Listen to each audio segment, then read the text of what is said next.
Erica, tell me the difference between doing a documentary and doing a fiction film.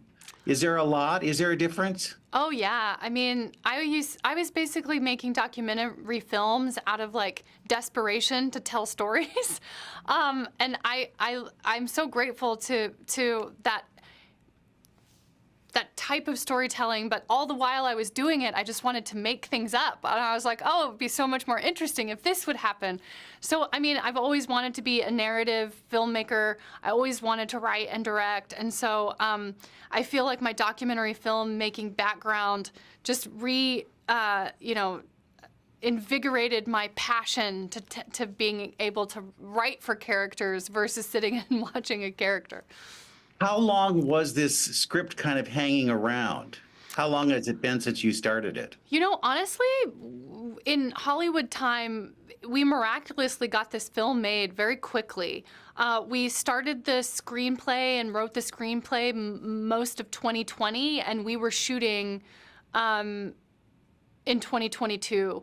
So, I mean, and that's a quick turnaround in Hollywood. So we're very grateful that we were able to get financiers on board that believed in the story. What did you know, though, about Lily that you said, oh, my God, she's going to pop like crazy in 2023, 24? You know, I had done a short film with Lily called Little Chief that we shot in my community, and that premiered in 2020. And at the success of that film, I said, do you want to do a feature together? You know, I wasn't thinking of Lily popping. It's just like I just knew from watching all of Lily's films and having worked with her on Little Chief just how talented and wonderfully beautiful a human being they are.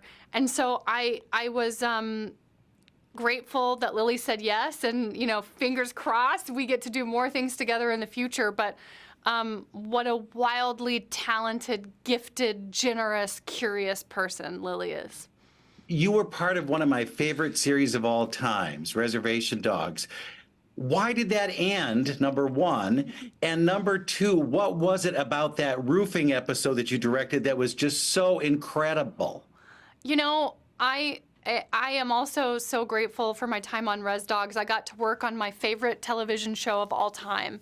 And, you know, in the third season, Sterling, my mentor, my friend, my showrunner, said that he wanted to move on to other things, and that the story that we set out to tell had been told.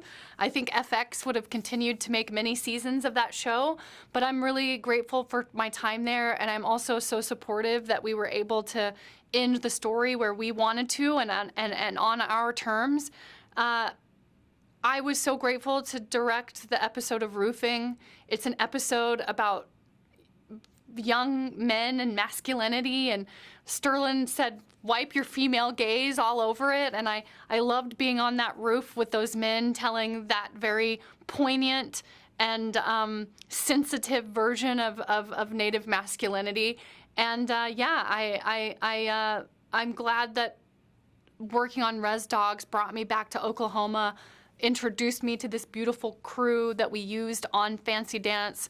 So what a wonderful crossover.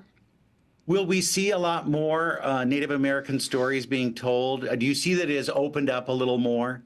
I really hope so. You know, this past year of seeing Lily on all these red carpets for Killers of the Flower Moon, seeing the success of Reservation Dogs, Billy Luther's film, you know, popping off at all the festivals, Rutherford Falls. I have so many incredible colleagues, mentors, and friends that are working on things. And, you know, I hope that Hollywood walks the walk, you know. I hope that they keep the promises that they say out loud about inclusion and about diverse storytelling. I think we've proven as of late that there's a huge appetite for these stories, and that people will show up and watch and pay to buy tickets and streaming subscriptions for these films.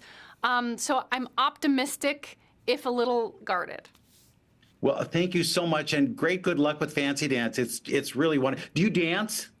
Well, I danced at the strip club, so I was able to really bring some authenticity there. And I've attended many a powwow.